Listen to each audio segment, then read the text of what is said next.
will be on the alternate end all the time. But we have some slight change of the things in the past. So let's take a quick look at these.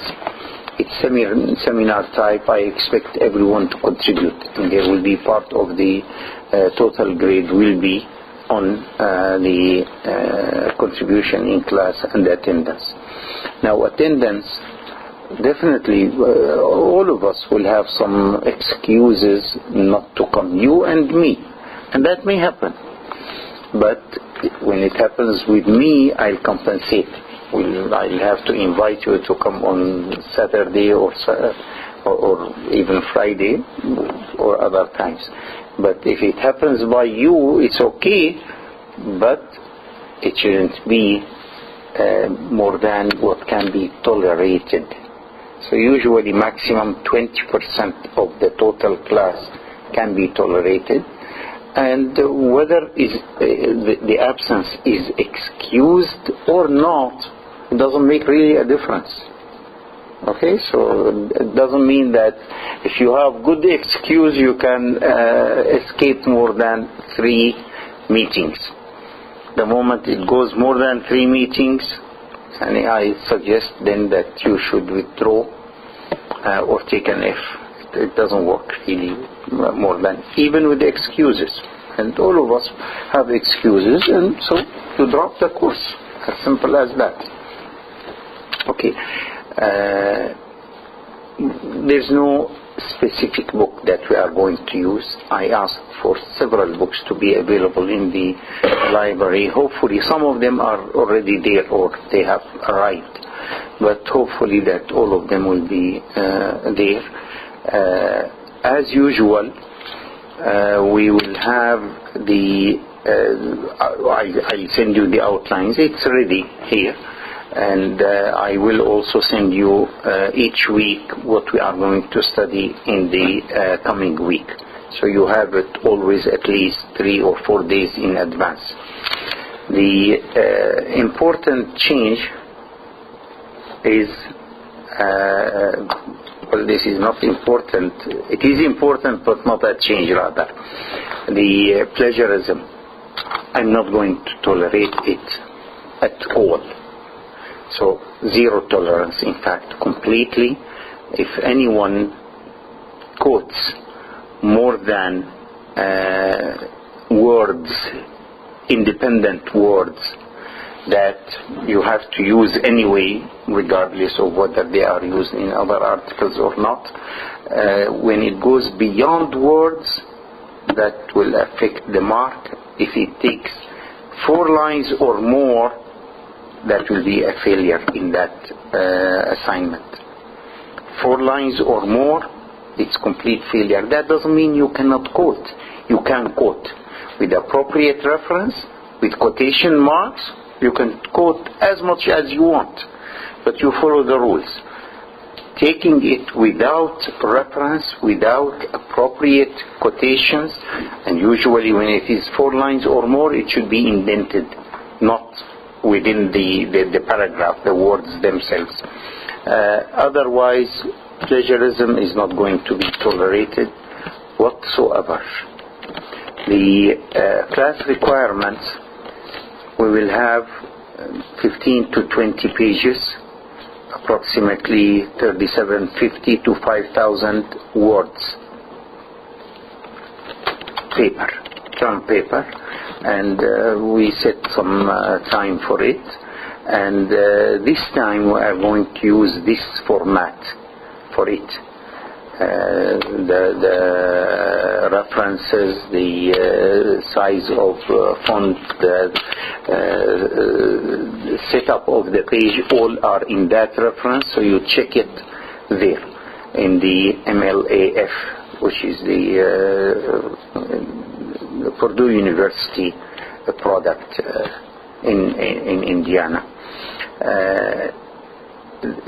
I will assign you a subject for the paper, and I expect outlines to come to me within a reasonable time. and then after I return it to you, you will work on the paper that we've done in the past always. So the due date for the paper will be, the term paper is November 12. Okay, and as long as it came from you before midnight, that's okay within the day. If it goes after midnight, unless you take a special excuse, special permit, if there is a necessity, of course I delay you. It's not a matter just to be stiff. But you tell me in advance. If you don't tell me in advance, you are in trouble. So the dates, always paper should be turned through the Turnitin only, not, and that we will set it tomorrow, inshallah. It's not yet set, but you will receive email from Turnitin that it is set. There will be one class report, and this time class reports literally will be included in the exams, midterm and final. So they will be included, and we will assign time for their discussion. Again, I will assign you a paper to each one of you to write a report, and we will set a schedule for presenting these reports here in class. So we will discuss them in the class also, inshallah. Okay, and that will have 10 points out of 100. And the paper will have 20 points, the term paper. Then 10 points will be for attendance and contribution in class, and there will be 2 exams, midterm on October 31st and final on the final day, whatever it is. Okay, now did I mention it here or not? I don't know, probably I did not, but please take it. Oh, here, yes, you are also required to suggest as a weekly homework, a homework that I expect from you every week by next Sunday, which is 1 question of multiple choice, 4 multiples, and 2 questions of true and false. You suggest them on what we discussed. That's a minimum. I mean, if you want to suggest more, and most likely I'll, after making some adjustment to them, midterm and final exams will come from these questions. So try to be smart in preparing these homeworks. Okay, so 1 multiple choice with 4 multiples and 2 true and false questions that is expected every week. Okay, I think that's all right. So final exam will have 30 points, and midterm exam will have also 30 points. Okay. Office hours, I am usually here all the time from 8 to 4. When I have a class to 7, but in the class. Okay, but I also go outside. I travel. I have other engagement, other things that I do, of course, like anybody else. So whenever I travel, I won't be in the office. I try to make my travel not on Sunday and Monday where I have classes, but it may happen also on these days, and when it happens we will compensate inshallah for it. In fact, I may have some even I may be absent for full 2 weeks during this semester, so we will arrange it then. That's the home number and the office number. You can call me home, it's okay, doesn't matter really. I am available while I am in Doha. I am available for you, definitely. I don't have other things to do. The outlines I think are at the end of this. This is the general outline. That's it here. So this will be emailed to you. Some references are mentioned also here, and I hope they will be available or in the library or they are available on the internet. Okay? So that brings this to its end. Okay. And I don't need this. Doctor, is it required money to email you again? Because you've got my email since the last semester. Well, that is gone with the last semester. So it belongs.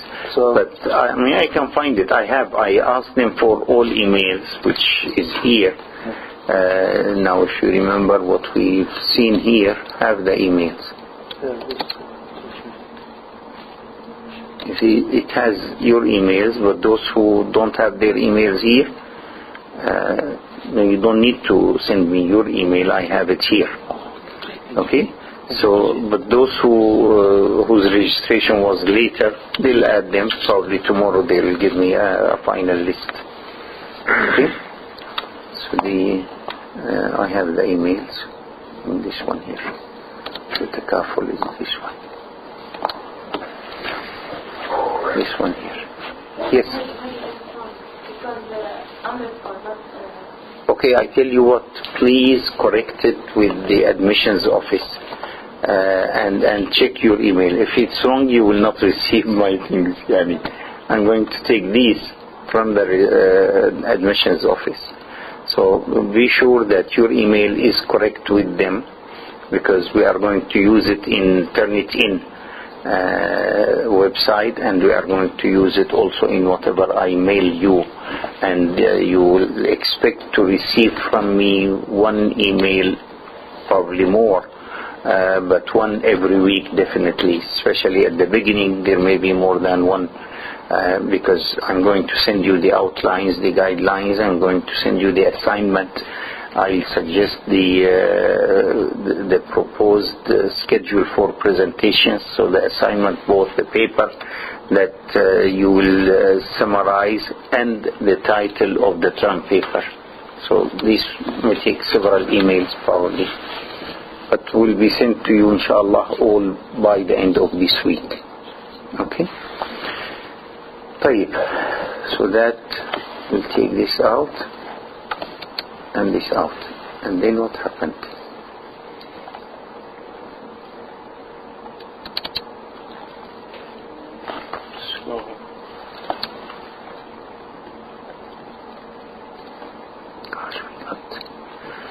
What happened? This we're upside down. Do you see where is the takaful? Islamic insurance and takaful. That was in the corner when it was there. Okay.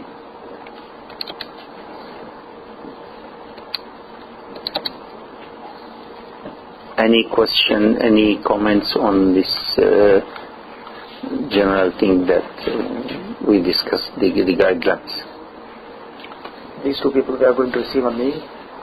The paper that you will summarize, you will receive by email from me, or at least I can give you the, if it's on the internet, the website of it, the link,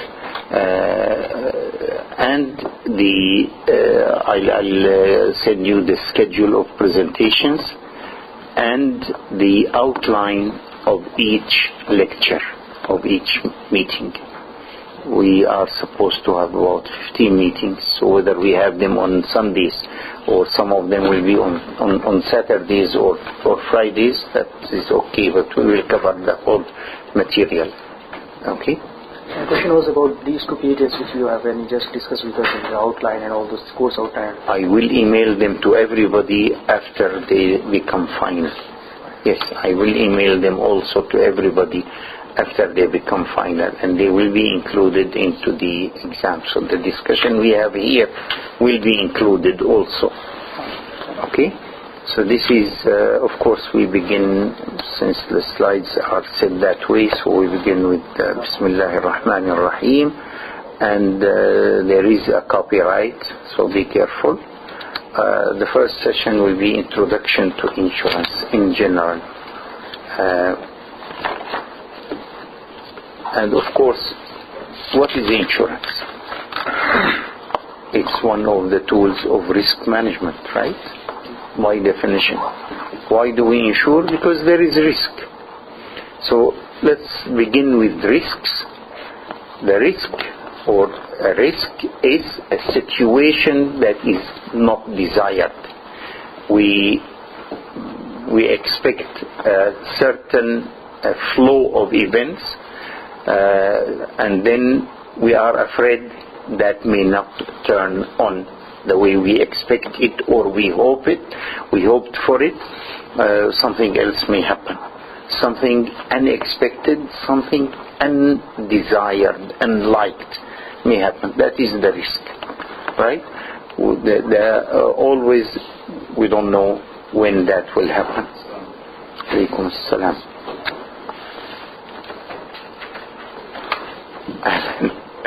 يا محمد المشغول لا يشغل. لما واحد بيدخل وناس عم تقرأ قرآن أو عم تشتغل بدرس ما بيقول السلام عليكم، بيدخل على السكت، مش هيك؟ بيسلم بعدين لما نعمل فرصة أو وقت نروح على الصلاة بيسلم. الله يبارك فيك. So the risk is an undesired flow of events that we did not expect it. We did not like it. We don't like it. But it's part of real life. It is there. It's a deviation from expected or hoped track of events. It can be big or it can be small. There are always potential or possible small losses or big losses. It can be caused by internal factors or by external factors, and of course we'll have varying degrees, and it may take dynamic forms. Dynamic forms means that we begin with a risk and then itself may change and takes different form as time goes on. So all these things are not desired, not liked. And of course, we are all exposed to risk. Is this a new thing or an old, ancient thing? Definitely it's an ancient thing. It's not a new invention. And it's not only when scientists started talking about it. It is always there. What is the difference between risk management and taking action to mitigate risks or to compensate for risks? It's similar to the difference between taking appropriate steps in a rational way and planning. I remember one time we were in a conference, and I said something that I believed in, and I believe it is the reality, that at the time of the Prophet ﷺ, there were no budgets and no planning. And someone considered that like an insult to the Prophet ﷺ. Of course I wouldn't insult the Prophet. He's the most beloved person ever that existed. So why should it be an insult if he did not have planning or did not have budget in his government? That wasn't the time for it anyway. So what is the difference between taking rational action in matters of getting resources and spending them, or taking rational action also in matter of trying to achieve whatever objectives one has? What is the difference between these two things? And on the other hand, budgeting or having a budget or having planning. Can anyone tell me what is the difference? To What do you think, Ya Khalid? Between budgeting? Say budgeting and rationally collecting resources and rationally spending them. What's the difference between these two things? And exactly the same difference as between taking a rational action toward achieving one's objectives or having planned action for that. In budgeting, you will be working as per a plan. You will not exceed the expenses, or you are working within a plan in budgeting. Well, I mean, a budget is a plan, so it's the same as the plan. Okay. Budgeting happens before you get funds and all those things, whereas the rational expending it rationally happens after you get it. This is the before and after thing. Most of the time. Not really, not necessarily. Yes. Budgeting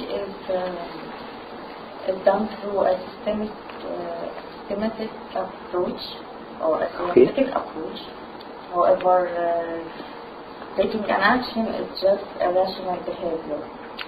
Okay, that is the difference. When we have a systemic approach to putting objectives, collecting resources for them, creating resources for them, and channeling them toward expenses that achieve these objectives, that's budgeting. It is the systemic approach to the rational action in regard to funding, getting funds and using funds. Same thing in a plan or a rational action. Every person has in his mind certain objectives. The Prophet ﷺ, when he went to the Battle of Badr, of course he took all rational actions, the most rational actions anyone can take, preparing for the battle, setting the lines of it. But he went to a battle that he did not even expect. Right? He expected to catch the caravan, not the وَتَوَدُّونَ أَنَّ غَيْرَ ذَاتِ الشَّوْكَةِ تَكُونُ لَكُمْ. So the idea was to get the caravan, not to have the battle with the army of the enemy. So, but when they found themselves in that, of course they took all rational action that can be taken toward achieving their objective, which was to defeat those enemies. So they did what any rational person would do, including the dua as part of it. Now, that is rational action, but is that a plan? No. A plan is to set objectives and then to estimate your resources and to assign these resources to these objectives in a systemic manner, in such a way that you would fulfill what you want or what your resources can achieve. And in each time you go back and forth, you need more resources to achieve these objectives, or you need to reduce your objectives so that your resources would be sufficient for that or for them. So that is planning, with this reiterated, continuous reiteration back and forth until they match together. That is a systemic approach to action. But being rational is something different. So that's not planning, and it's exactly the systemic approach to deal with risk is risk management. Whereas everybody deals with risk, of course, and everybody expects risks also. When we take action or when we make any plan or any action, we expect risk and we have ideas on how are we going to deal with them. That's not risk management. Now, of course, one of these tools, and a major one, is insurance. So what is insurance then? ايش رأيك يا شيخ إبراهيم Ramadan. Insurance is defined by replacing unknown by unknown. Okay, in one way is replacing the unknown, the undesired outcome by a known thing. What does that mean? إيش رأيك? Remind me of your name until I memorize. Ahmed. What do you think, ya Ahmed?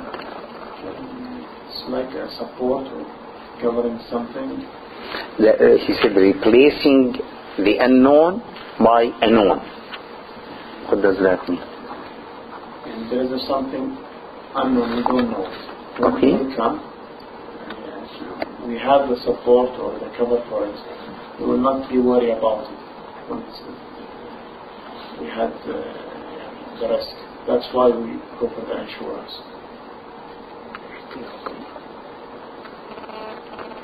But that's not a direct meaning of that statement, is it? Now, what is the unknown? The amount of risk, the amount of loss that will be caused by that risk. That is the unknown. We replace it by a premium, which is unknown. Okay? So that's one way of looking at it, but also it's transferring risk to somebody else.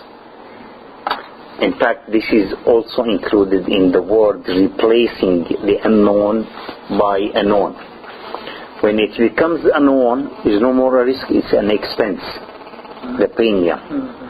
But what happens to the unknown? I transferred it to the insurance company. On individual basis, this is what it is, right? And this is where we need to really notice this point. It will come with us in the future when we discuss the contract.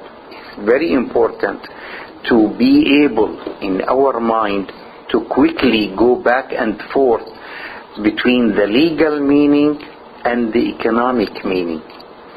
The economic meaning is what we are pooling resources, right?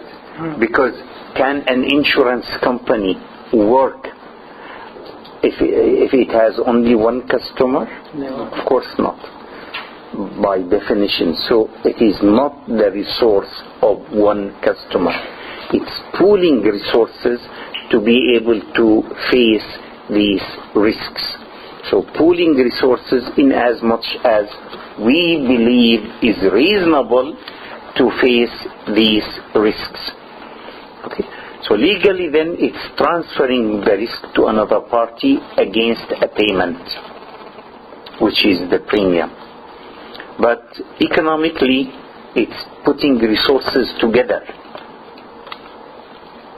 We share these, like putting them in one basket, and then those who are exposed to that risk will be compensated out of this one basket.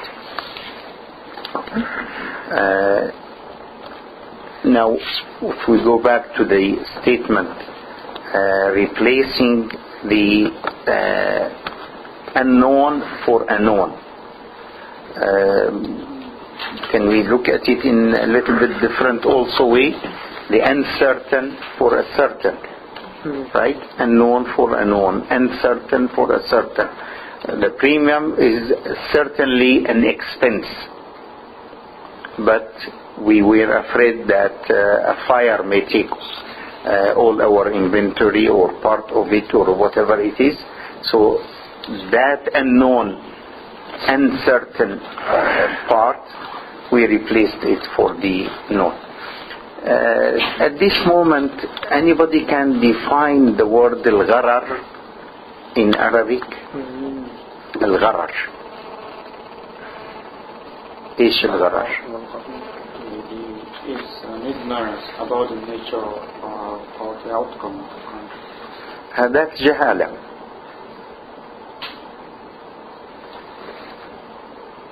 The insinuation of a right source. الغرض is the insinuation of a right source. Is what? لو الواحد يغرر بشخص المثل إن الواحد يقنع إنه he's doing the right thing. يعني قد يكون more of a language meaning, but الغرر as a concept in Islamic fiqh. Misleading. في أمثلة ترى الغرر يعني مثل شو اسمه يعني بيع الطير في الهواء وبيع السمك في الماء كأمثلة من الغرر. هذا بيع. هذا الغرر في البيع. Which is okay. الغرر في البيع. But what do you take from these examples as a meaning of الغرر? إنه features of the conditions of something or that is not precise, not exact. Is not determined. Not determined, yeah. It may exist or may not exist. So it's more than we don't know exactly what it is. It's like a jahala that comes from different angles, not a jahala that comes from one angle. I don't know what is the mixture in this, but I know it is a drink that is lawful to drink. At least that's not really a jahala in that sense. So the jahala part of it, that's not the gharar. Okay? Now then al-gharar is a degree of jahala. It has a degree of jahala of unknowability, but it's unknowability about an uncertain outcome. So there is some sense of uncertainty, but there is also some sense of unknowability. Is al-gharar equal to the word risk? Let's take an example before we say anything. I own this computer. Well, suppose I don't. The school owns it. But suppose I own my jacket. Okay? Now my jacket is exposed to be burnt. Is exposed to catch a nail at the door and then be cut. It's exposed to different kind of risk, or to be fading by the sun when I walk in the sun. So all these things, my jacket is exposed to them. That's risk, isn't it? Okay? I can insure that maybe, not necessarily for a jacket, but for any other property that may be insurable. Is that risk a kind of gharar? No. Then what is it? It's the possible things that can happen with it. In other words, properties, all properties are exposed to risks. All investments are exposed to risks. All assets are exposed to risks. Risk of changing prices, risk of paying when the asset is a debt, paying it or not paying it, default, that's a risk. And risk of whatever events that may happen to that property, like fire or sinking or for a ship or any other thing, or merchandise in a ship. Okay. Now these risks to which an asset is exposed are definitely risks, but not gharar at all. The gharar, when your asset means nothing. Suppose you own, the asset is an index, units of an index. Would that be a gharar? Yes. Because it's nothing. Gharar when, if we take the example of a sale, or even without a sale, when I claim I own N ray. Do you know what is N ray? Elvis? What is N ray?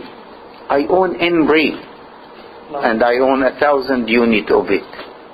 It's just nothing. It's just something I just fabricated now. So it's just nothing. So that is gharar. That I hold nothing in my hand, but I claim I hold something. That is the gharar. Now, it affects a sale. When gharar, we don't talk about it usually except in exchange contract.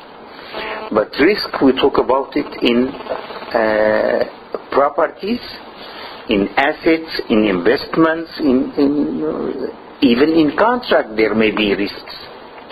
Okay? Especially when we use contracts in the terminology that they are used in today's world as really assets. You own contracts of copper, which means you own asset actually. It's not contract that you own. You bought them through a contract, but these are quantities theoretically owned by you of copper in the metal market. Okay, please. Does gharar have something to do with the intentional acts, and is it an outcome of intentional acts of human being? What do you mean by intentional acts? Gharar is the outcome of some intentional, of an ill intention of somebody. Whereas the risk is not an outcome of intentional act. It is the possible things that can happen to an asset or anything. Whereas the gharar is the product of intentional acts. And if I want that only. Can we say gharar is a plan by one of the parties? That's gharar in exchange. When you talk about parties, that is in exchange. But when a thing doesn't exist, isn't that also a form of gharar in a sense? Doesn't exist. Yes, like the units of an index. What are units of an index? There is nothing that is in reality that can be stated as units of an index. Can you hold on in your hand units of an index? What are they? So it's created by and it's manipulated by. It's an outcome of manipulation. Well,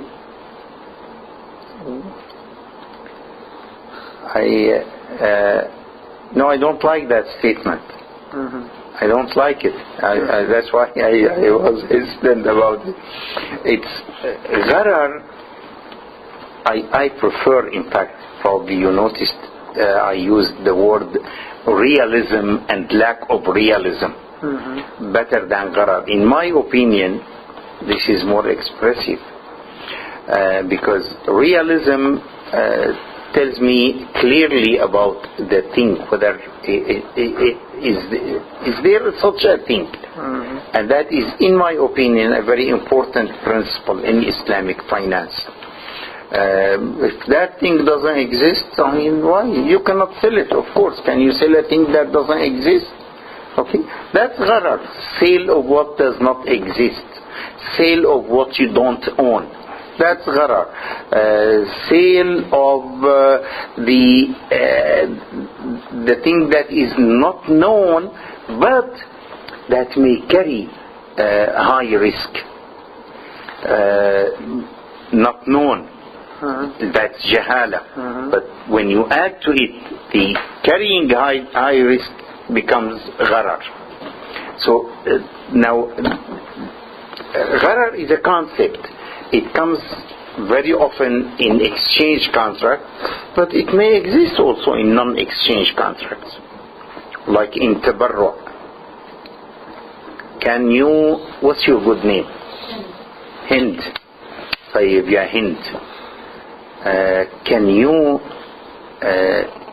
give a donation of, say, what is in your purse? Give a donation to a charity or to a poor person. Tell him, I'll give you what is in my purse, and he doesn't know what is in your purse. It could be 100 riyal or it could be 3,000 riyal. Is that permissible? Is that okay? Would that be gharar or what is it? Yes, I tell him, I'll give you as a donation what is in my purse, or I put my hand in my pocket and I'll give you as a donation what is in my hand. It could be only a key of 100,000 car, or it could be just a key, a toy that is only 3 riyals. Am I the one who's questionable or a charity? Am I the one who's questionable or a charity? Well, would that be permissible to give to a charity? So it could be how much I own, or if the charity is questionable. I don't understand the question. It's a relationship that you give to the charity, and what you are giving is an amount that is not known. You may know it yourself, but the other party definitely does not know it. And it may be also possible that you also don't know it. I don't know what is in my pocket. Anybody of you now knows how much is in your own pocket or purse? تعتمد إذا صوت بترول ولا صوت بترول. إذا صوت بترول بيعرف كم بكاس. But it's من الإحسان يعني هذا من باب الإحسان وهذا من العفو يعني. But is that gharar or not gharar? No, it's not gharar. Gharar doesn't enter in this website, really, the charity. It's a benevolent act. But notice there is unknowability, and there is also that unknowability carries risk of the charity plans on some action, and then they find out that this amount is too trivial to finance that action. Right? Okay. Sorry. So there is a kind of risk also in it. It is gharar, in fact, but it is an overlooked gharar. It's a gharar that we don't care about it. Yes. Can we say that just when there is asymmetric information, gharar exists?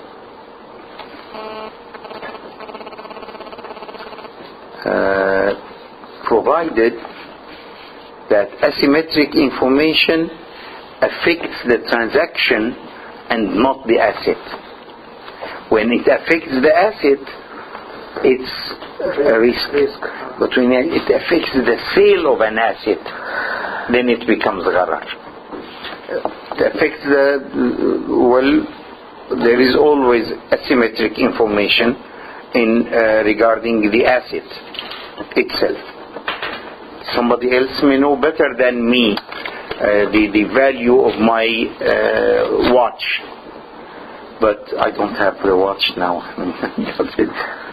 Then, Professor, can we say then that gharar exists in an exchange contract and not in one contract? Gharar as a concept, it exists also in exchange and in non-exchange, in tabarru'at. But in tabarru'at we overlook it because we know that what tabarru' itself is a kind of utmost degree of gharar, right?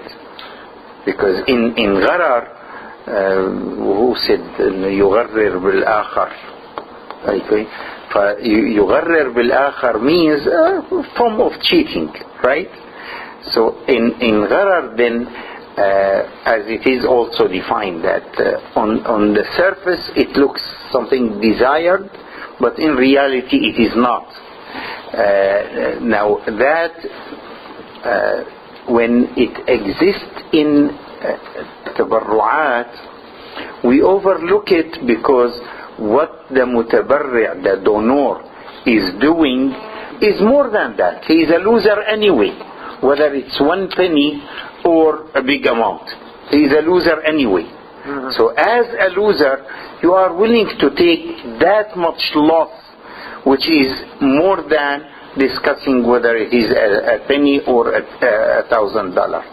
So that's the point. You put in your mind from the beginning that I am financially I'm a loser.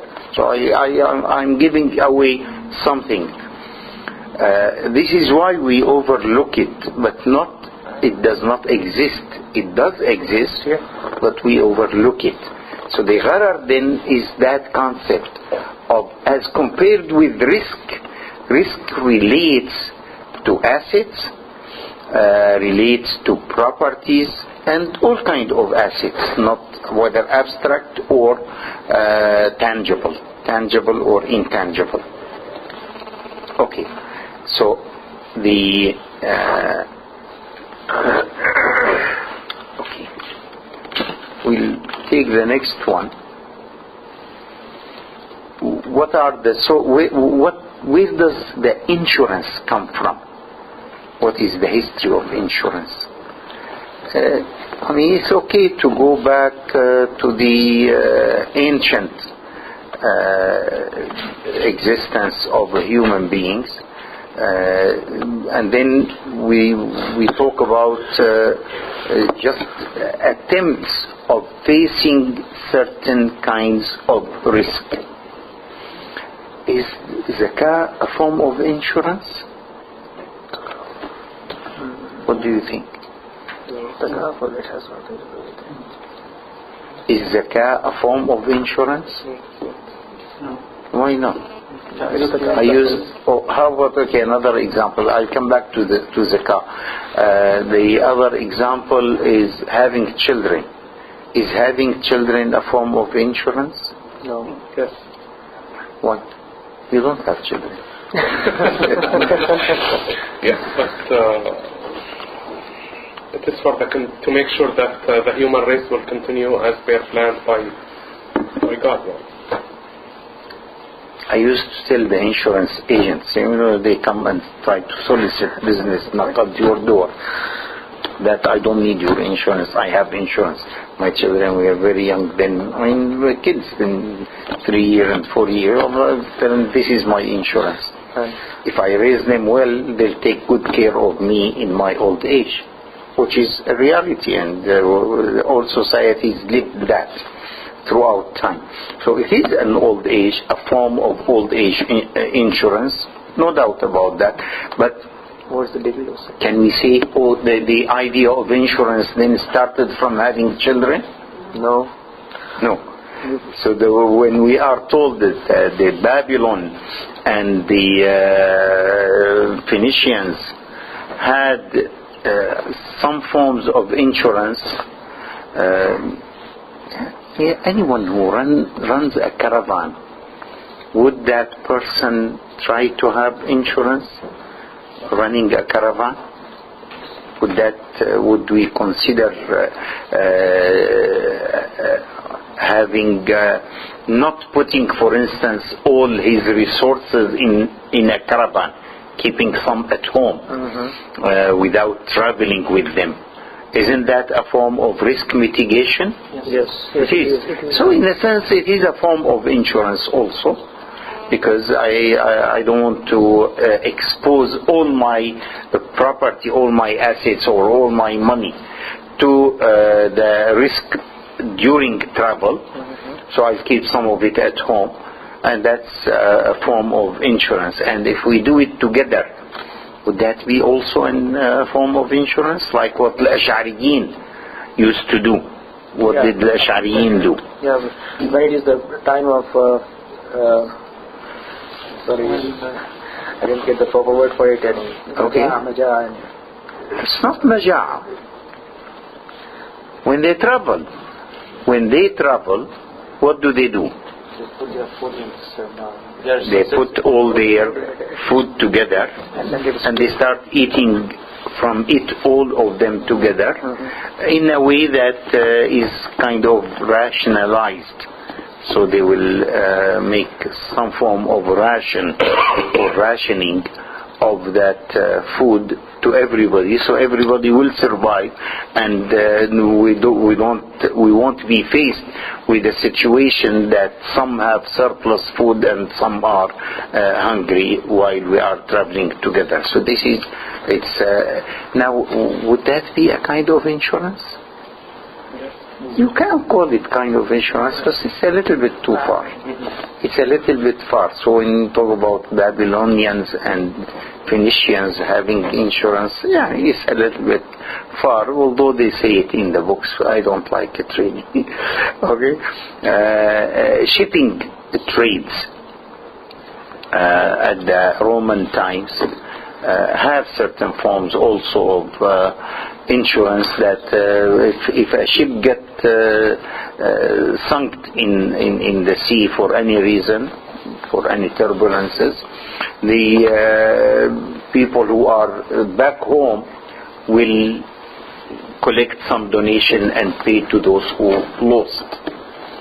Could be a tradition, a form of tradition, but it's in a sense it's an idea of solidarity together. Could be a form of insurance. You can say though this is an early version of insurance, but definitely the burial clubs, which were the grandfather of the existing, especially under the English law, what they call them burial associations, that is a form of insurance which is very similar to the modern form of insurance, that for some time each one of us, say, put $1 in a fund or in a club, give it to one chief or chieftain in that area, and say that accumulated dollars will be used for the burial of anyone who dies. So that's in a sense a form of insurance that existed now in they call them funeral and burial associations under English law. So that could be also a form. The idea of al-aqila.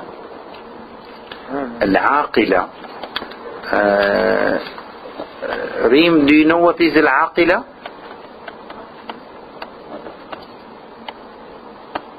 في واحدة اسمها أبو عاقلة مذيعة مراسلة بفلسطين وش هيك للجزيرة. لما كانوا في هدية لحدا كان جنبه قبيلة كاملة جمع فلوس عشان هي شخص معين من القبيلة. إيه بس يعني عادة لا تنطبق على القتل العمد. مش قتل. أيوة تنطبق على القتل العمد جريمة تستحق العقاب، أما القتل الخطأ أو بما يعني دون القتل حتى الإصابة الخطأ الأذى الخطأ يمكن أن تعالج بالعاقلة. والعاقلة is a form of tradition that if someone falls under the stress of having to pay for that mistake, then we all help him or her. But actually Arabs used to say only males of that clan will help. Females will not be asked to pay anything, only the males. Which is kind of discrimination also in the negative sense, because women are exempt from that, although the Arabs had also some women traders or rich women. There were in the Arabia rich women, but they did not collect from them in al-aqila.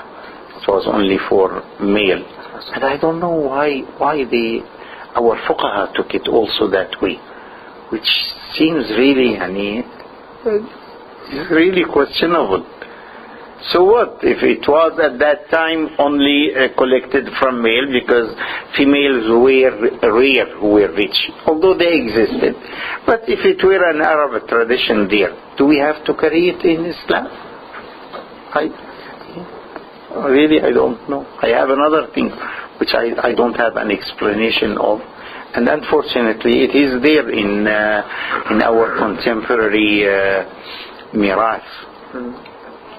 Anybody knows about الوصية الواجبة in mirath؟ كل ولد الولد يعني مش ولد الولد. ايش هي؟ انه مرة الوصية حد ثلث كثير. طيب بس ايش الوصية الواجبة؟ اول شيء الاشكالية اللي فيها ايش؟ انه إنه يكون مثلا شخص توفى وعنده ولد وعنده ولد حفيده، بس حفيده يكون من أبو حفيده هذا متوفي. أيوة، يعني أولاد الولد المتوفى. أيوة. لا، أولاد المتوفي. إذا كان الجد موصي إن حفيده يورث، لكن لا يحق له أكثر من ثلث الوصف. أنت أريو قطري؟ لا، أنا إماراتية. أنت إماراتية. Okay, in Emirate, and most likely in Emirate they changed it, but in Qatar and in Saudi, that applies what you said, but not in the law of Egypt and Syria and Iraq and Aljazair and Sudan. I think most Arab countries have changed that many years ago, since the 50s and 40s of the past century. So that is our traditional fuqaha, majority of them of that opinion, as you said, that the children of a deceased child do not inherit from their grandfather. But the more modern, if I can use the term, they give this الوصية الواجبة to the children of the deceased child. But again here they discriminate against girls. They give only to the boys, not to the girls. So the boys of a deceased child, I really find no reason why they do that. And it is there in the law of Syria, and it is in the law of Egypt also, and all other countries took it from both Syria and Egypt. The Syrian law is a little bit more advanced than the Egyptian law, because there were some loopholes in the Egyptian law. Sheikh Muhammad Abu Zahra talked about them in his book on inheritance. The Syrian law corrected these loopholes. He corrected many years ago anyway, when the law came in 1952 in Syria. The Egyptian law was in 1949. So the idea here, why do they give only to the boys and not the girls? Although they call it wasiya wajiba, that is a wasiya. Now al-wasiya al-wajiba is a wasiya forced by law or by the government on the grandson, on the grandfather.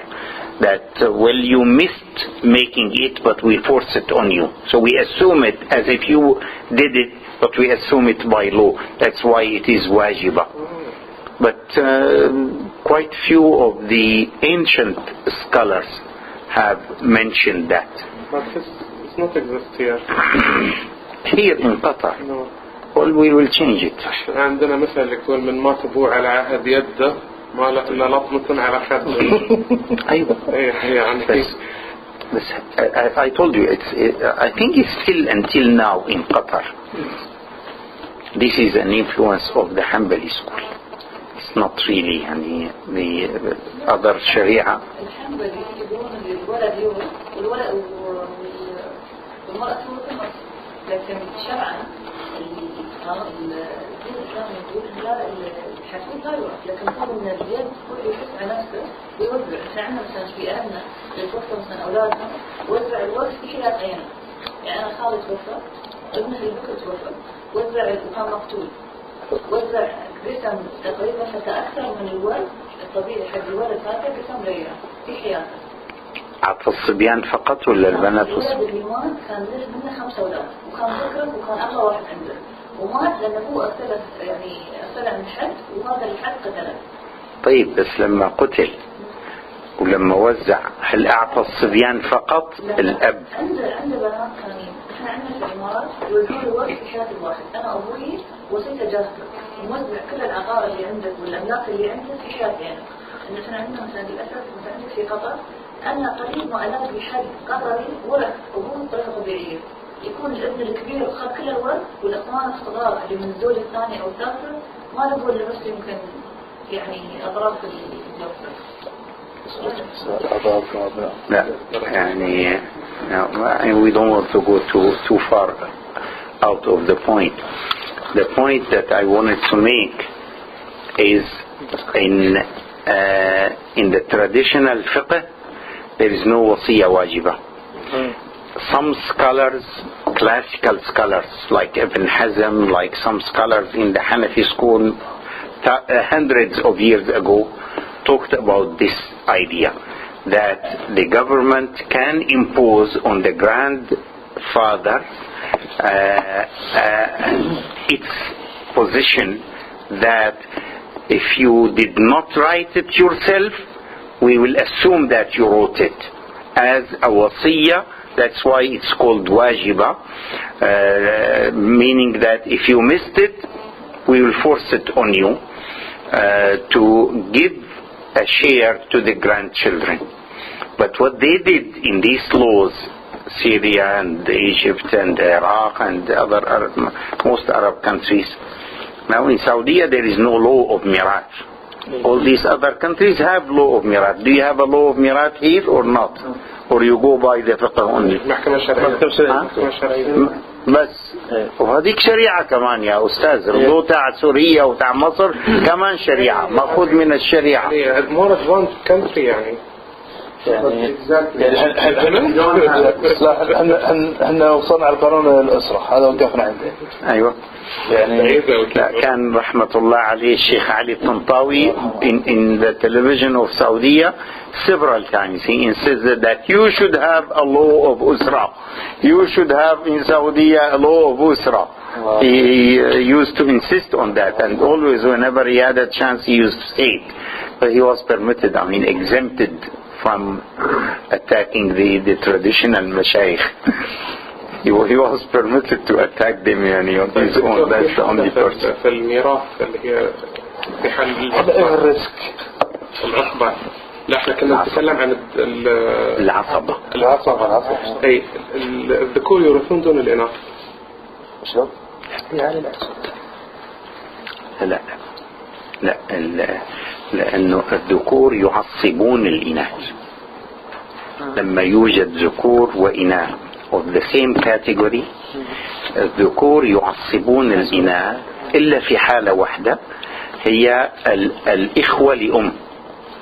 الإخوة لأم لا فرق بين الذكور والإناث وهم متساوون أيضا. ما عدا الإخوة لأم الذكور دائما يعصبون الإناث. يعني لو واحد مات وما له إلا إخوة وأخوات ما في أم وأب ولا أولاد الأخوات يرثنا كالإخوة. أوكي لو كانوا أبعد القرابة صلة القرابة أبعد. هذيك بعض الفقهاء اللي بيقولوا لما يصير أبناء العم يرثون فقط وبنات العم لا يرثون لما يكون هم الورث. بس بعض الفقهاء لا مش كل الفقهاء. نعم. إذا ما كان في أولاد بس بنات. كمان إذا كان في بس النساء يرثنا مش عصبات يرثنا بالأنصبة. كل هؤلاء لهن أنصبة. The point that I wanted to make is there are some areas in our classical fiqh and even when it is modernized by some inputs which is more rational even did not take the full-fledged of rationalism by I find no reason in al-wasiyya al-wajiba why it should be restricted to the boys, grand boys, not grand girls, because they are equal. I mean, if it is wasiyya wajiba, why did you give it only to the boys and not to the girls? That doesn't make any sense. And I discussed this issue with many and objected to it, and there is no answer. There is no answer. As a matter of fact, there is no answer, and it's wrong. So, al-aqila was one of these wrongs also. That you take it only from the male and not from the female.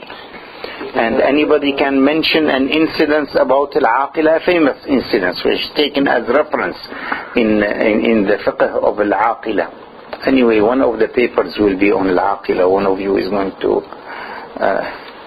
or the papers that will be summarized the reports. Yes. Dr. I want to ask a question that is it something to do with the financial rights and financial duties? This discrimination between male and female, is it based on the financial rights and financial duties? Not in the matter of الوصية الواجبة, because الوصية الواجبة, the idea of it is giving these grandchildren the share of their deceased father. Now, if the deceased is a woman, they don't give it also. It applies to the deceased son, not to the children of a deceased daughter, for no reason, as a matter of fact. Same thing, it applies to the boys of the deceased son, and not to the girls of the deceased son. Makes no sense. There's no reason really for it, in my opinion. Anyway, so al-aqila was taken only from the males and not from the females, although some of them may be rich, and Islam was the first in history to separate the property of a woman from the property of a man. And the separation that our Sharia created came only in the last century in the Western countries. Until recently, in the Western countries, women did not own even properties, and they were not allowed to own properties. And if a woman gets married, all her properties become under the disposition of her husband, which is also, one of the false things.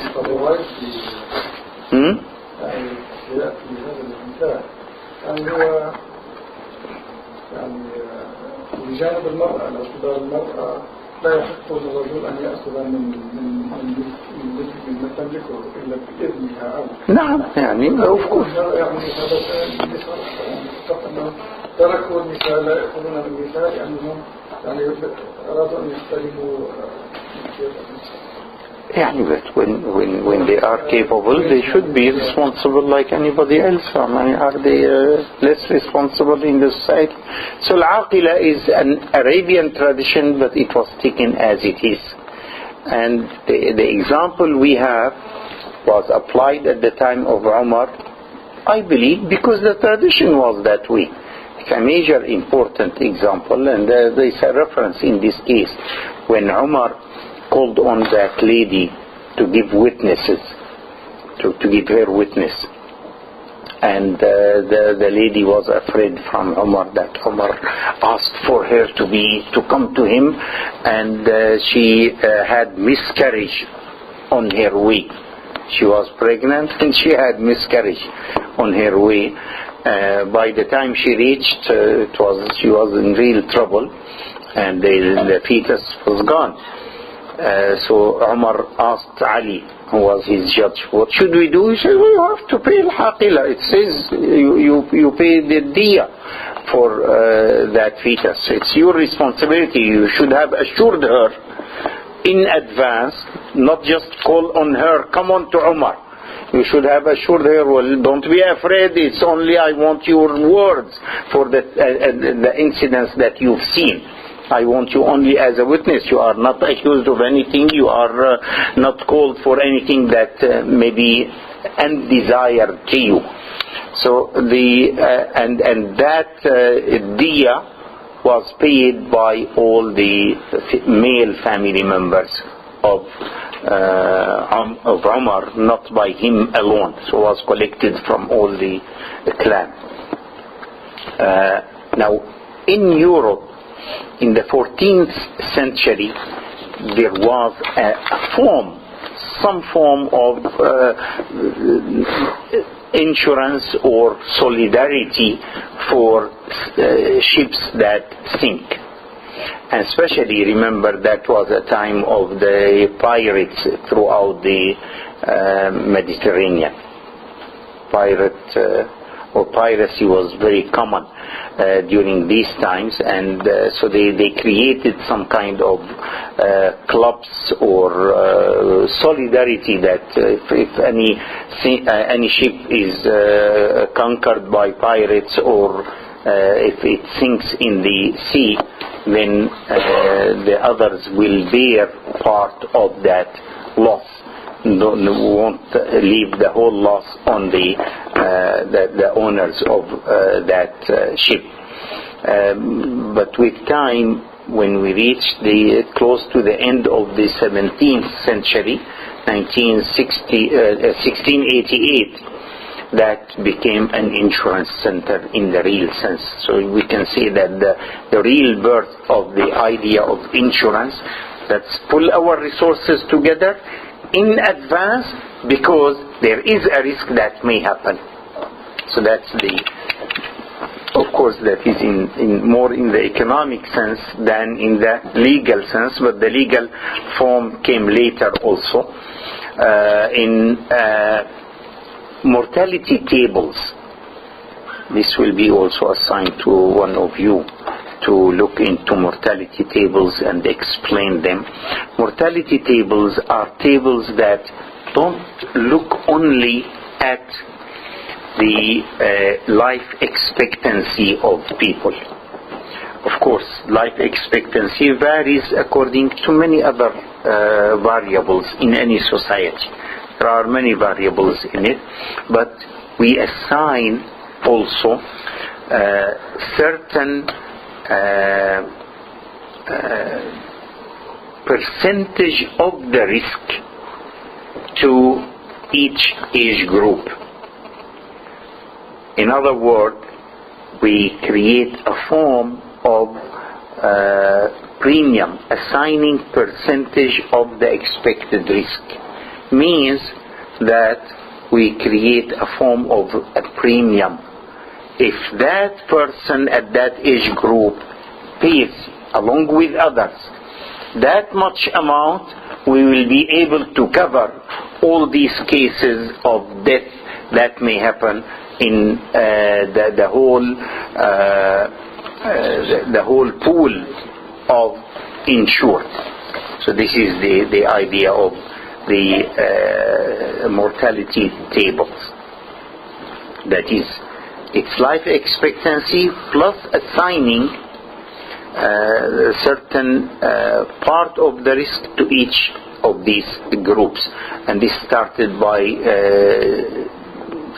in a form before that by Edmund Halley, but later in 1756 by Joseph Dodson. So it is really insurance then, in that full sense, is a Western idea. And if it is a Western idea, it becomes haram, right? No, not at all. Not at all. Okay?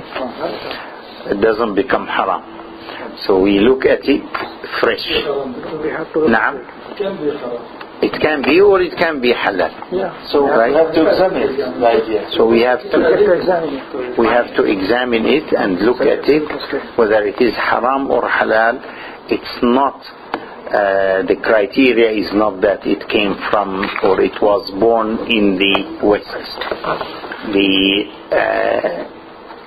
Although you will find some writings that would say, well, the insurance companies are exploitative, they are part of colonialism, they are a form of economic colonialism, then insurance is haram. So it's a conspiracy theory in this case. How is this idea? I mean, we start from that. Is it a fact that insurance companies, Western insurance companies, were part of, when they came to India and to the Middle East, were they exploitative? Yes, and as a matter of fact, yes, they were exploitative. But does that mean that the idea of insurance is wrong? See the point, the association? Guilt by association. We accuse the contract because those who applied it in our land applied it in an exploitative way. Even the factory of sugar taken from sugar beet in Syria, for instance, was established by the first one of it by the French colonialism, and for colonialistic reasons, not really to help the country, but to exploit the sugar beet in the country and take it to France.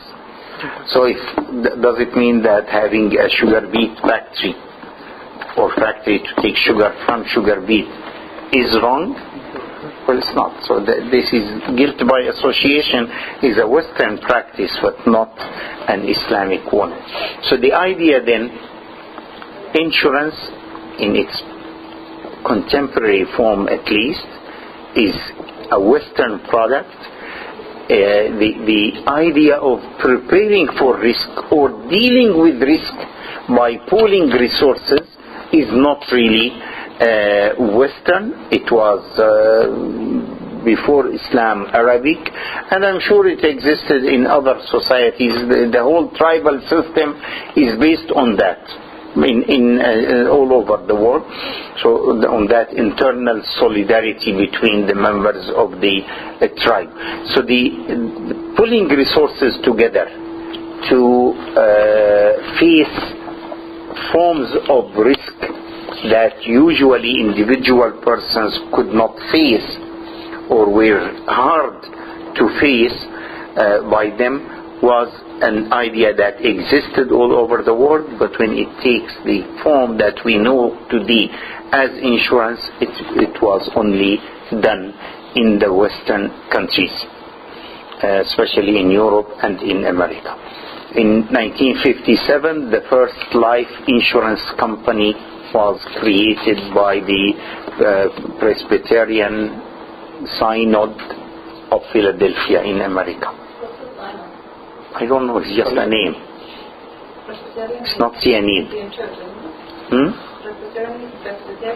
Is a church.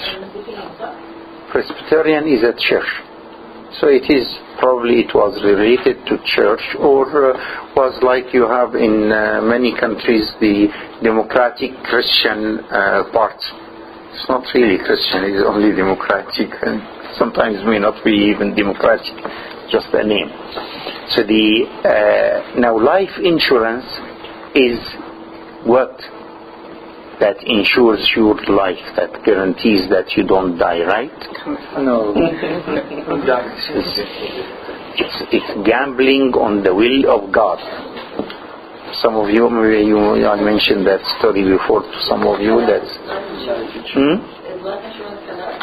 It's gambling on the will of God, is it not? It's not, in fact, at all. What is life insurance then? First, it is death insurance, not life. Right? It's death insurance. It's basically putting your money in the bank while it's left fund until you leave it for your children. That's the wadira. Is that life insurance? No, but that's saving. That's saving. But life insurance is what? Is insurance. It's transferring the risk to another party against a fixed expense, right? Against a premium. Is it not based on the life expectancy of a person? Of course it is. Yes. So the life expectancy, how they get it? What is based on the life expectancy? The premium. What is the premium, and where do we get that? From these mortality tables, and the mortality tables relate an amount of risk to the age group, to each age group. Yeah. Right? Yeah. And of course we can add other factors, the environment factor in that area. Is it always dust that you inhale dust all over as you walk in the street? Or you come from an air-conditioned room to a hot street, or how are you affected by these factors? And of course there are many other factors, nutritional factors, and etc., etc. Now all these affect we have added later to the mortality tables. But the idea of mortality table is assigning an amount of risk to each age group. Okay? Now, would that mean that we are speculating on the will of God? No. Or gambling on the will of God? Definitely not. We are compensating, or we are preparing a scheme to be able to compensate the survival or surviving persons for a loss of the deceased. And when we talk about it in the financial sense, it's for the loss of the resources that were brought in by the deceased. So it's not really.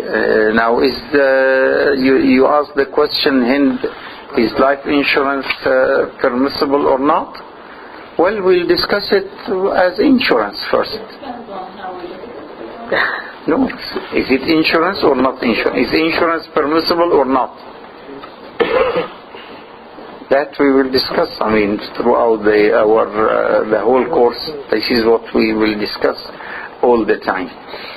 But does it make a difference whether it applies to the incidence of death or applies to the incidence of, say, a fire? Does it make a difference? When you apply that pooling resources to be able to reduce the burden of the person who made a loss, or transferring the risk from being unknown to becoming known, is the difference between an incidence of death and an incidence of fire, or an incidence of the ship sinking and the merchandise being spoiled, or a high wave came and spoiled the merchandise on the ship. Those incidences, are they any different from the point of view of Sharia? The basic fatwa that those who are saying that it's not halal is based on the life expectancy. This is that the life expectancy is totally an unknown fact to human beings. You can't get it. How about the fire expectancies? Because it has something to do with man and man-made things. Fire, yeah, fire has something to do with man. Why? Because the way in which the man acts and with the sources which a man uses defines it. That the expectancy can be expected, that when it can happen and when it cannot. Whereas the life is totally in the hands of Allah. These are their and fire is not is in your hand, not in the hand of Allah. Because man becomes the mediator between this causing fire or not. And also in life, man has become a mean to end life, or that's for our own ideas. No, it's not permissible to kill a man.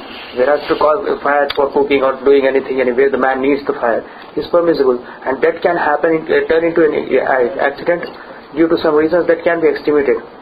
Whereas life, no, it's the basic concept of life, taking a life of person. I think those who say it is not permissible they did not look at the incident itself. They look at it before occurrence. That one is certain, one is none of them are certain. How come by definition it's not certain? It's a risk by definition. Yes. It's not certain. That's the meaning of a risk. So this is a risk of loss of resources because of death, and this is a risk of loss of resources because of a fire or because of a storm. Now storm, you tell me, man-made are also? No, the storm, but the places can a storm destroy a house? No, the storm cannot be expected in a place where there is the geographical conditions are not favorable. Gosh, just 2 weeks ago, an earthquake happened in New York for the first time in the recorded history. So it's totally an unexpected thing. So what is it then? You tell me expected or not expected? It's very rare, and the rare cases are not the base for planning. The planning is done based on the known facts. No. I mean, okay. Suppose that is correct, which is not correct as a matter of fact, but suppose it is correct. Is it substantial to the Sharia ruling? Does it affect الحكم؟ يعني هل هي مما يتعلق به الحكم؟ It does not. It does not. Even if it is correct, which is not. In fact, it's not correct. Both are in the hands of God and both are not expected. Now, that's the meaning of a risk. Okay? So, first life, well, now we have other forms of insurance that came with time. And especially the first fire insurance was the Chicago fire. After that fire, now as a step of insurance, we had the reinsurance. Muhammad Matar, what's the meaning of, or what is not the meaning, the process of reinsurance? How do they do? What is reinsurance? What does it mean in that sense? The other company, there is two companies. The insurance company first, local, let's say. Okay. There is another company outside, and the other company purchases policies and cover. So what does it mean economically? They cover the insurance, the first insurance. We transfer further the insurance or the risk, the risk rather, not the insurance. We transfer further the risk to a larger scheme. That's the meaning of reinsurance. We have companies that deal in retail, and these companies feel sometimes that this dealing in retail may create a larger problem than it can afford. So they try to make a larger pool that can accommodate or tolerate rather this kind of risk. Now, if it is that way, does it mean that the smaller retail companies are relieved from the risk they purchased? Because they took the risk and they accepted to take the risk against the premium they got. Do they shift all of it to the other companies, to the reinsurance, to the larger, wider scheme? Definitely not. They bear part of it. So reinsurance cannot be 100%. That's what it means. Reinsurance can take a major part, a big part or a small part, but does not take the same amount of original risk. Otherwise, I mean, of course, if I take the whole thing, I'll take the whole premium also. So you become up in the air without anything. You are no more needed in that sense. Okay. So the reinsurance then is resorting to a larger pool than the smaller pool that started the retail transaction. The form of insurance that came in the late 1800s, late 19th century, is what is known now as Social Security in brief and in total. What does Social Security do? Ismail, ايش رايك? There are several schemes of Social Security, but what do you know about it? What is it? I think, from what I understand, it's just a way to, the Social Security number, for example, is a way to monitor the individual or much. Okay. You went too far when you added the word number. Actually, what is the social security number? Do you know, anybody knows what is the social security number? Like a number everyone has. For example, I could be Qatari, and every Qatari would have a number to go with it. And that's the social security number. Like an insurance for him, and he goes for his health checkup, and he can check up for you, or it can go into the card number. يعني تأمين صحي يمكن. This is like retirement ضمان اجتماعي. السوشيال سكيورتي نمبر موجود في الولايات المتحدة الأمريكية. Okay. Just one moment. I have a number. I'm not Qatari, and I have a number, a Qatari number, right? This is a Qatari number. Yeah, ID card number. So I'm not a Qatari, and that identifies me. And it says here what دولة قطر and بطاقة إثبات شخصية. ID card. Okay. Is that the meaning of the social security number? No. It's identification in jobless cases. It's a membership in a person. No, I mean because Ismail confused us when he added the word number. The social security number is an ID number. Has nothing to do with social security. It's only American word for that. Like we call in America the tax system, we call it IRS, Internal Return Service. It's not internal return. I mean, there is no word tax in it. It's a tax system only. It's income tax. It's called IRS, Internal Return System. So it's a return, not really tax. Not called tax. So it's only a name. The word social security number is just a name for ID number. It's a number that identifies a person and usually given to him or her shortly after birth, preferably, but not necessarily. It could be later when you become a person in the society that has some other relations. Either you need help or you give help or whatever. Then you need definitely to have. So not every American has really a social security number. But of course, all those who drive, all those who pay taxes, all those who got help from any other public area, they have to have these numbers. So children, some of them don't. But if you claim a child in your taxes that, because I have a child, you should reduce my taxes, then that child must have also a number. So whenever you got into the system, you got blended in the system. So it is, remove the word number. Social security, in its general meaning, التأمين الاجتماعي, sometimes called الضمان الاجتماعي. يعني نتكلم عن حالات احنا في قطر، يعني نتكلم باللغة العربية إذا كان.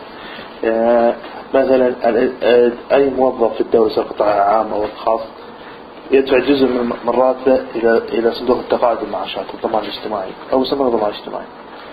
بعد فترة زمنية معينة بيوصل سن التقاعد، سواء أقدمية أو تقاعد. في السن هذا وترات التقاعد صندوق التقاعد والمعاشات هو اللي يصرف له الراتب، وبالتالي يعني مثل ما قدم. في فرق بين الضمان الاجتماعي وراتب التقاعد. لا بقول لك يعني احنا مقصودين يعني. Okay. So the idea then is, one form of it is to take care of those persons who become old or not able to produce or to work or whatever. So the old age compensations, call them, or salaries or pensions. Okay, that's one form of it. How about those who become unable because of sickness or because of any form of handicap? They will cover. That's also, then we have handicap issues. We have sickness issue. We have incidents. Something may happen at work and makes the person incapable to continue working. Okay? This is then the idea of workman compensation, where someone dies and leaves leaving young children or family that needs help because the main resource for them was that person who died. So survivors help.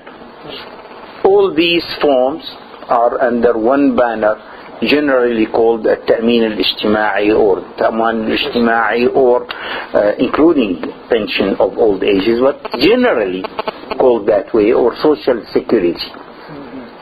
But when you come to the details, then here we have the first work injury. Started with work injury in Germany in 1887.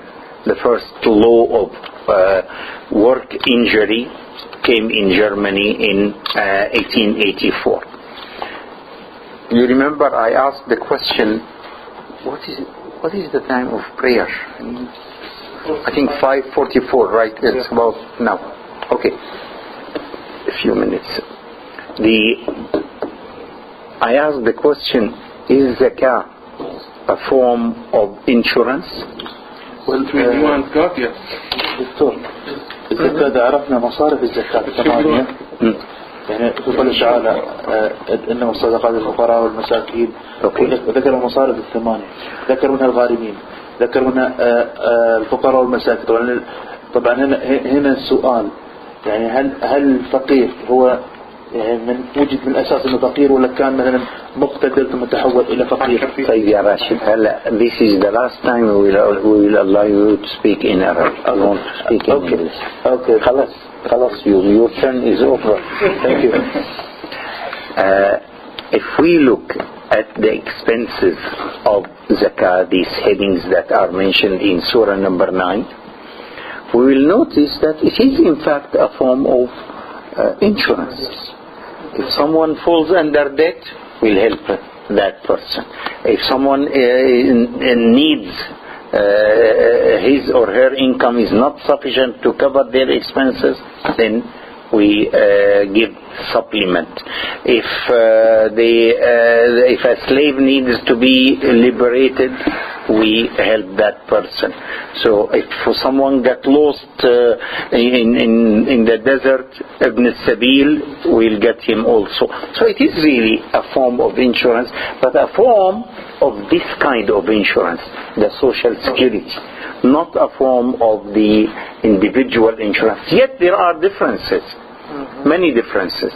Now take an example, for instance. An individual insurance contract pays for a fire that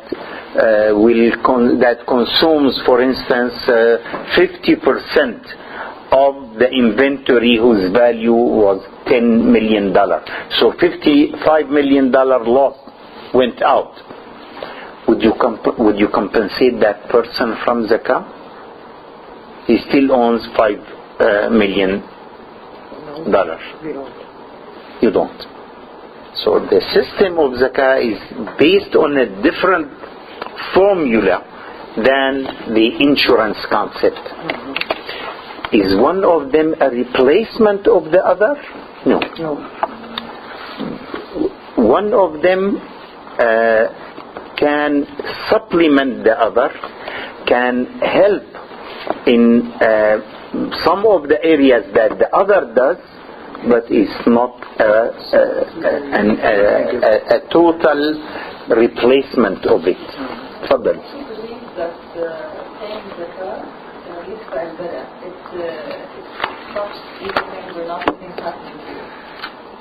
مش بس الزكاة والصدقة كمان تدفع البلاء. داووا مرضاكم بالصدقة. نعم. وأظن اللي بذاكرتي الحديث صحيح، داووا مرضاكم بالصدقة.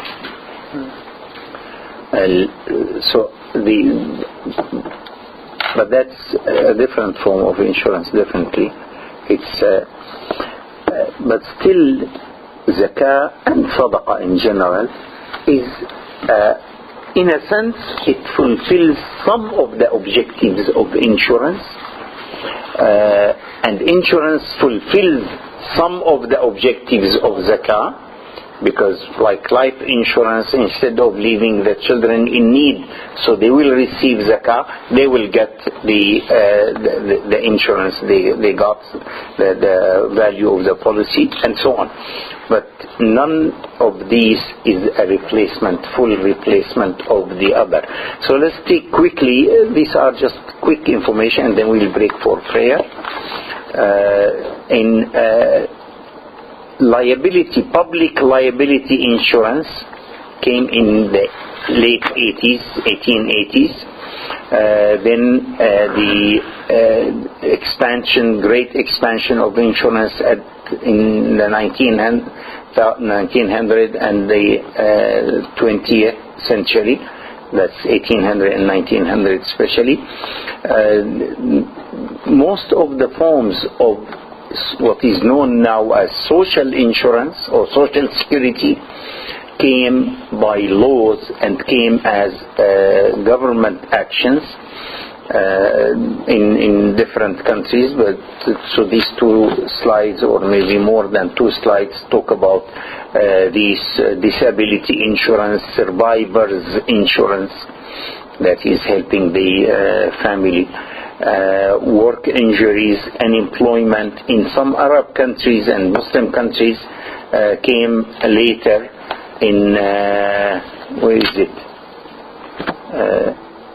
Here we have in Iran, in Turkey, in the mid 20th century, and also in Egypt around the mid 20th century. In some countries came even after that, in 51 in Malaysia, Kuwait 76, Syria in 59. I remember the first law came at the beginning of the Wahda, the unification between Syria and Egypt. The first law of social security. We didn't have any social security before that. And that was the first version. Malaysia in 51, in Morocco in 59 also, Saudi in 69, and here in Qatar in some 74 or 76, something like that, the first old age compensations or old age pensions. Okay, so if we go back to different kinds of coverage in social security, we have old age for the person himself or herself when he or she becomes old, the survivors, disability, incapability to produce, unemployment, and unemployment means what? Remaining without job. With the desire of working. Yeah. So you are listed as desiring to work, but you are not looking for a job, but you are not able to get a job. Yeah. So that's unemployment. Health care of aged, of disabled. Supplementary security income for those people or those persons whose income is not sufficient to give them some minimum way of living that is acceptable in the society. Can we mention some other kinds that are of this kind? Of this insurance that came by law, which can be covered under one name of Social Security.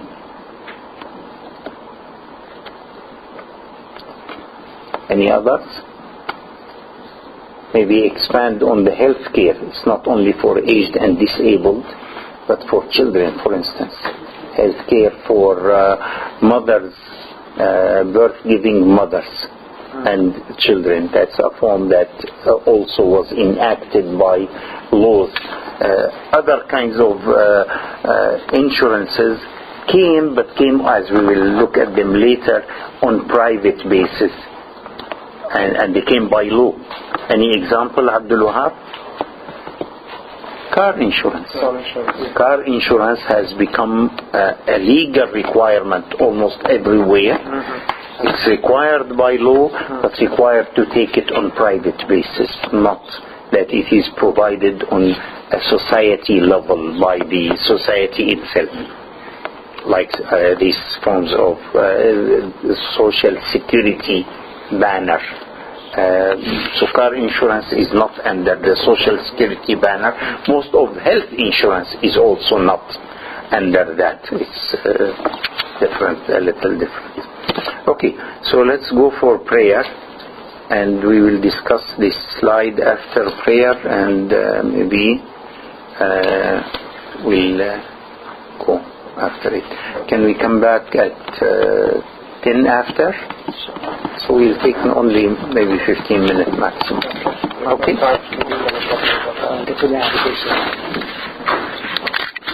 Rahman ar-Rahim. The last point that we wanted to discuss is the characteristics of insurable risk. Let's take an example. Is profit in trade insurable? No. I mean, a trader, can he insure that he'll make 10% or 5% or 20%? Why not?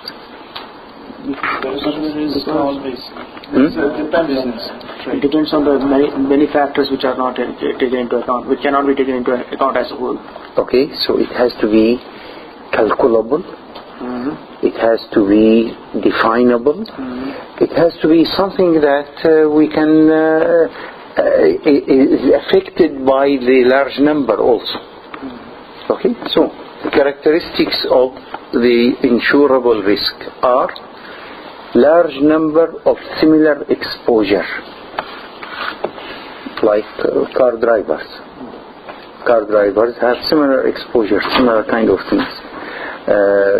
Can we make truck drivers as a separate category insurable alone on their own?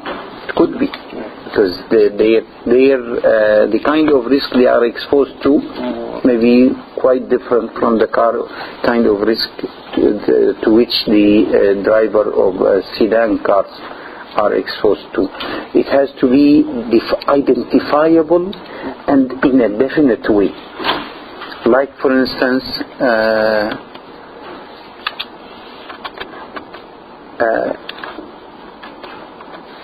hazard insurance that include fire and other things that affect properties. Can they be insured? Yes. Life insurance, is it identifiable in the risk of that is in life insurance? Is it identifiable? Yes or no? The question, it's a disputable question. Well, tell me what. Can we doubt death? No. It's so much more identifiable than probably anything else. But when? Oh, it's not when that matters. When is not an issue in insurance. Is it an issue? No. But we know for almost certainty that out of 10,000 people of the age between 50 and 60, 75 and a half will die. How come 75 and a half? It means 151 every 2 years. As simple as that. It means 151. Okay. So we know it, in other words, we know it to the fraction. We know the risk to the fraction. Where do we get this from? This knowledge? From previous experience. From past experience. Is past experience always extrapolatable to the future? No. Does history repeat itself? Yes. Yeah. In a sense, provided we take what? Consideration of the variable that affect it. There are variables, of course. Improving nutrition is a variable, right? Paving the streets and the sidewalks instead of the dust is a variable, right? There are many variables that provided we take these variables into consideration, yes, we can extrapolate, and at least the past history told us that we succeeded in this extrapolation. It's not that we failed. We succeeded in this in these kind of extrapolations. We extrapolated many features of the past, and it turned out to be basically yes. Okay, so we succeeded in doing it. But why do people usually exclude war or earthquake or floods or hurricane?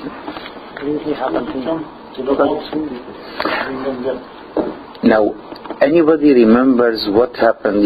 Today is 9/11, right? Yes, it's today, not yesterday. Yes. What happened after 9/11 in the insurance in America, in the insurance field? Anybody remembers? Because we shifted by media to the war on terrorism. That's why. You don't remember? So an important thing happened.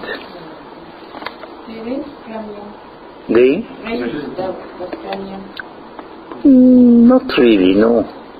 No, what happened is they required a law to exclude all the risk that came out of, all the losses that came out of the 9/11 incidences.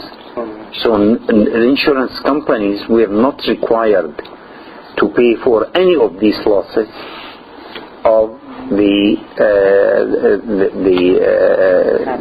destruction of the two towers and the lives that went in it. Why was that needed?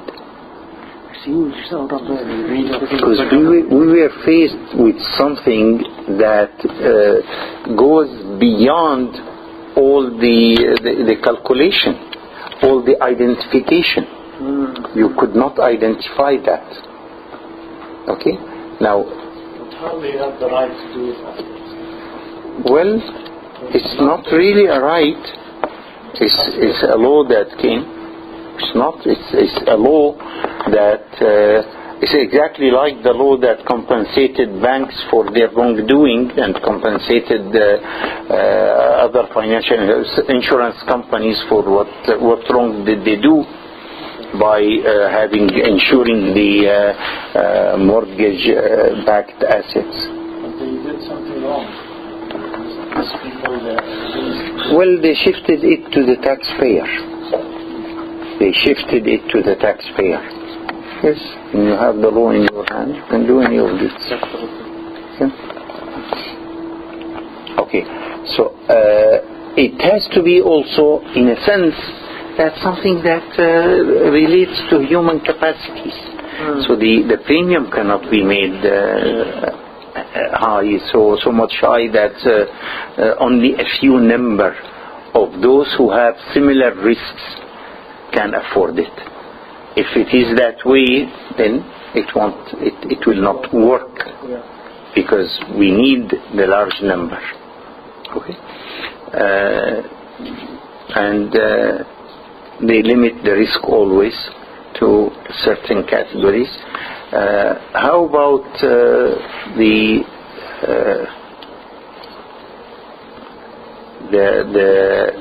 attempt to earn from insurance in a way that is not really fully legitimate, like the principle of you try to get an outcome before its due course of action.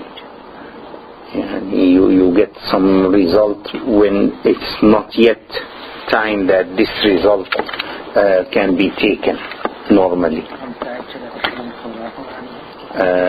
Would there be such a risk in insurance, in general in the insurance industry, and would that be accommodated by the insurance industry?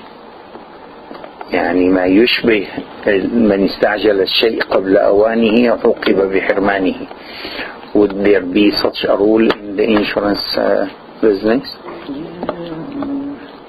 I think insurance business, they rely on some sort of documentation of the events that been fabricated to claim the amount for the insurance. And I think it's let's say their case in terms of general claims that been made from the people who pay the premium. So I think from some of them, the insurance company may neglect this fake claim and give the people the amount that been insured for. But somehow I think from the other hand, the insurance company, they have as you call a legal department. They search and find out whether this claim is real or false. When they find that it's false, they start to sue the person who made this false claim. That's it. Yeah, but definitely insurance is exposed to this kind of risk of some people trying to enhance an event to happen. It happens, it is exposed, and how they fight it by more investigation, right? But how about, have you heard of what is called it has a name, I think it's on demand, something like similar to that. I think it's demand insurance. The kind of insurance, especially in cars and similar, especially in cars, that each company pays for its own customer. That is, we don't look into who caused the accident. We only look at what is the amount of loss that happened, regardless of who caused the accident. I think it's called on demand, insurance on demand. So you demand from your own company, you don't demand from the other company, the insurer of the one who caused the accident. Have you heard about that? Well, some countries they have it like this. In some countries they have it. In many states in America they have it like that. But what is the reason? Why do they have it? California doesn't have that. But why do they have it this way? Because that relates to an idea you just brought in, Ya Rashid. That is, they have an inflated, big legal department that investigates these matters. So that was made essentially to avoid the legal expenses that are generated by the litigation of the cases between companies. So it's better for us that each company pays its own customer than searching who caused the accident and then finding out and then charging that other company for that the cost of the accident. Yeah, if I add a point related to this issue, it's what is actually done. It's done in the United Kingdom. That when the house has been stolen, the police they start the investigation and they ask the household or the landlord, did you have an insurance? If he said yes, they just write a report and give it to him or her to claim the insurance company. Otherwise, they continue the investigation about the person who steal the properties and so on. Maybe it's relevant to this idea also. But do you agree with this proposition? No, I think what you got maybe the story incomplete. Yeah. When there is a theft or an incident that has a criminal nature, the investigation takes 2 steps. Step number 1, go and get the compensation as far as you are concerned. But step number 2, that we should find the criminal and follow on him or her by the public law, by the law. It does not end that way. I mean, it does not end at writing the report and go collect your compensation. No, I mean from the insurer point of view, what I mean actually. But the other procedure, the following procedure is related to the police. They continue with the procedure itself to find out who's the criminal, and also if this event happened in in the same area, let's say in the same postcode, the United Kingdom, the insurance premium this postcode will increase due to this circumstances. Well, does it increase because someone collected insurance? No, because the burglary done caused more. The average burglary in this area is increased more than the average among the United Kingdom. That's why. So what does that mean? More risk. That's it. I mean, what does it mean for formulating the insurance premium or something like the incidence cost? What does it mean? The premium will increase. Is it not taking changing circumstances into consideration? Yeah. So when you base your premium on the past experience, you need always to amend that past experience by the changing circumstances. So if the area deteriorated in its security, means that you have different circumstances. Okay? Right. Anyway, we'll close at this point. We'll see you next Sunday, inshallah. And be sure that they have your correct email and correct spelling of your name. So those especially that we mentioned that there were mistakes in the